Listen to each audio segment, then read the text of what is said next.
Hello everybody, welcome to Break Remake. I'm your host Joan. Today we are going to talk about face masks. Where should you donate your face mask? Which face mask should you make? Are they even helpful? Let's talk a little bit. Let me share with you what I've learned, and hopefully this helps you decide where to give your face mask. I called my local hospital directly and told them I was a crafter and that I could make face masks. And if they needed one, they said yes, and they pointed me to the exact mask that they would like me to make.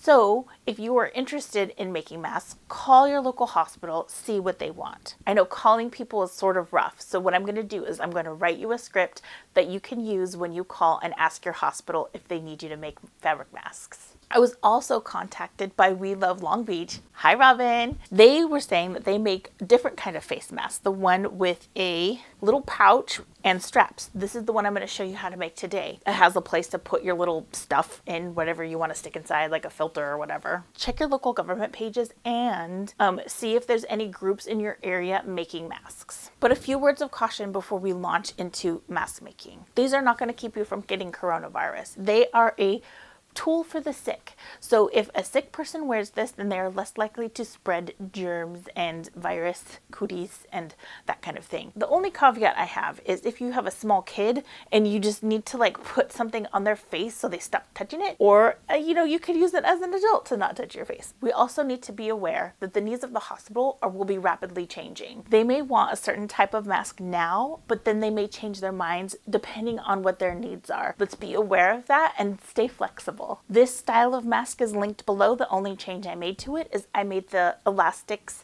8 inches long for wrapping around the ears. If you know of any places that are accepting fabric masks right now, go ahead and leave it in the comments below. Let's sort of start curating a place where we can send our masks. I cut a whole bunch of pieces at once so I could just sit and sew. The measurements and everything you'll need are in the description box below. So take your rectangle, and on the short ends, I want you to do a turn and turn hem towards the wrong side of the fabric. Take this, fold it twice, and then just stitch along the edge. If you have trouble just doing that freehand, go ahead and iron your first fold in, and then that way your second fold is so much easier. Now that our seams are all finished on the inside, what we're going to do is we're going to stitch 2 inches in, leaving a nice big gap in case the healthcare provider would like to stick a filter in here. Whatever they want to do, there's an option. So I'm going to stitch in 2 inches on either side. Now we're going to do a little fancy footwork. What you're going to do is you're going to take this from just folded in half,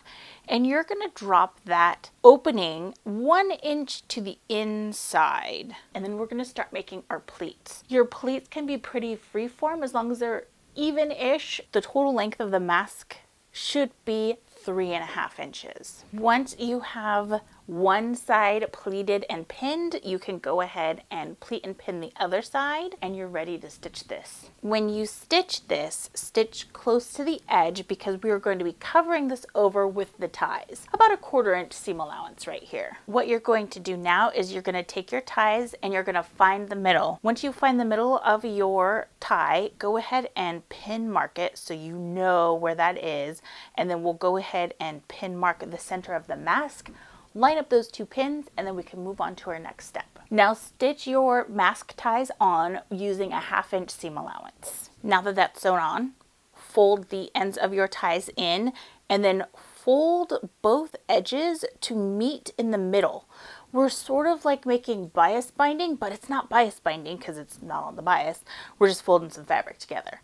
Do your best. If you need to iron one side in, go ahead and do that. It will make your life a little easier. One side is complete. Now go ahead and do the other side. I have links below for resources in Los Angeles and Long Beach because that's where I am. We Love Long Beach is making masks for local medical care providers who need them and reach out. The Long Beach Time Exchange is also making masks for people who reach out. If you would like to make masks, or if you are a healthcare provider, please see my links below. And I would like to reiterate, this is for the Long Beach / sort of Los Angeles area.